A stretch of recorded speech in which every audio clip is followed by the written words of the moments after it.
ফাটিয়ে এখানে লবণ দিয়ে দিব। তো যারা যারা আমার চ্যানেলে নতুন আছো দয়া করে প্লিজ আমার চ্যানেলটা সাবস্ক্রাইব করে দিবে।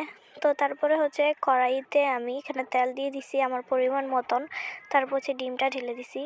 এখানে কিন্তু ডিমটা খালি নেড়ে যেতে হবে, অনবরত নাড়তে হবে, না হলে লেগে যাবে।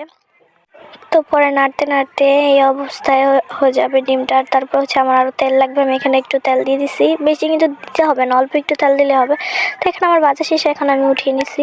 তো এখানে পরিমাণ মতো কড়াইতে আমি তেল দিয়ে দিছি, দিয়ে পেঁয়াজ মরিচ সব কিছু দিছি। তো এখানে হচ্ছে আমার আদা রসুন জিরা কাঁচামরিচ বাটা আছে, তো এগুলো তো আমি কড়াইতে দিয়ে দিব।